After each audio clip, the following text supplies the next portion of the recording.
Welcome to Prabhu KB's YouTube channel. I am the CEO Managing Partner of Fibocan LLP.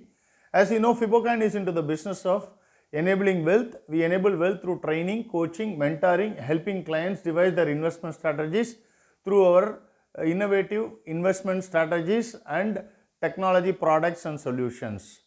In each and every video, we will be discussing what happened, why it happened, what will happen, why and when it will happen. Hence, I request each one of you to subscribe to my video, watch the video till the end, and also encourage your friends and known person to subscribe.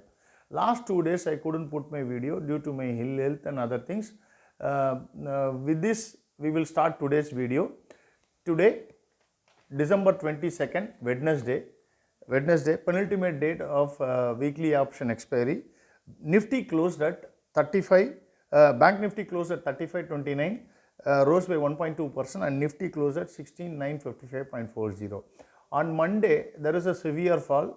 Yesterday, there was some kind of short covering. Today, again, short covering pulled it up. However, Nifty managed to close above the exponential moving average and also defended its 150-day moving average, which is a good sign. Bank Nifty is still 700 points below the 200-day moving average, but this kind of short covering is possible that it can go near that level. Anyway, we will see that in the concluding session. On the banks front, there is nothing much to state. I will be covering only items which has performed exceptionally well. ICICI, Indus, Kotak, all and SBI jumped by 1.5 to 2%. Still, HDFC Bank is hovering around the 2020 close. Axis Bank is well below all the DMAs, and Kotak is around 11% below the 2020 close, which is not a good sign for banking as a whole.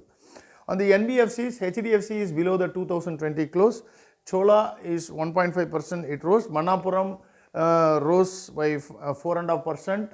M&M flat, and LIC Housing Finance also rose 2.4%. However, still all these three stocks are below the 2020 close.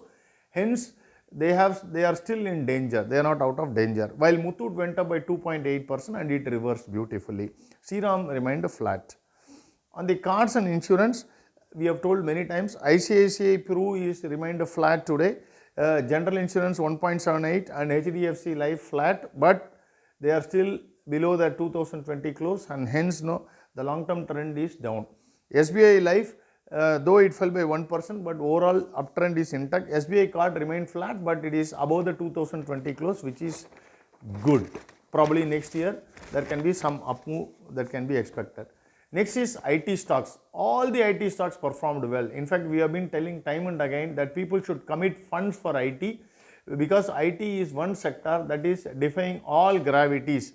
So, Affle went up by 1.4%, Birlasoft 5.5%, Coforge 1.4%, then LTI, LTTS 2.2%, Mindtree 2.2%, Emphasis 2%, everything went up. There is nothing much to say that one should invest in IT.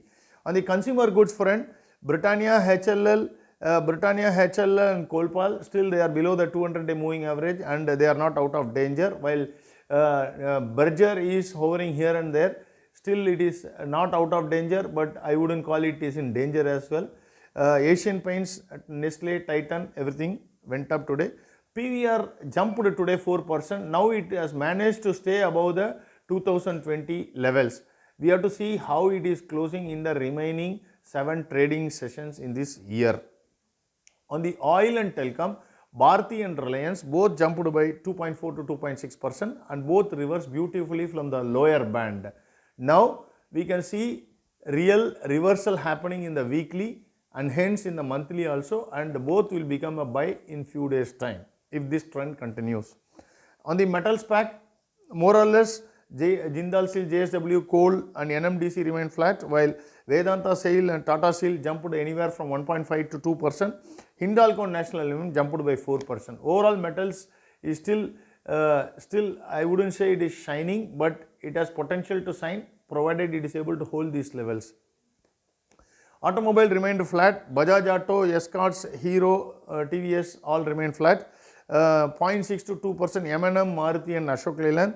Eicher jumped by 2.3% and Motherson jumped by 3%, while Tata Motors by 5%. TVS formed a beautiful reversal. Hence, if it forms another reversal from the lower band, it will become a buy. On the pharma and healthcare, Cipla, Dr. Reddy and Metropolis remained flat. Divi's, Thyro and Sun jumped anywhere from 2 to 3.5%. Overall, there is no change in the pharma and healthcare sector space. On the others, Adani Enterprise jumped by 2.5%. Adani Ports and Jubilant Foods remained flat. IEX by 3% up. India Mart by 1.5% up. Indigo went by 4% up. IRCTC 3% up, Polycab and UPL 2% up respectively. Polycab, the long-term trend is intact. Ultratech remained flat. Overall, what we can expect for the Nifty closure, Bank Nifty closure tomorrow, or weekly option expiry. Bank Nifty, I don't think it will go below 34,908. Why? Because it is the exponential moving average in the monthly. Hence, I expect it to close above 35,247, which is the exponential moving average, one more exponential moving average, but it will close below its 200-day moving average, which is 35,700. Nifty, it should close above 16,918.50, but below 17,075.30. This is the range I am expecting for Nifty and Bank Nifty tomorrow. With this, we end this video. Thank you very much for subscribing. And disclaimer as always, the objective of this video is only for training and educational purpose. Please discuss with your investment advisor before making any investment decision. Thank you.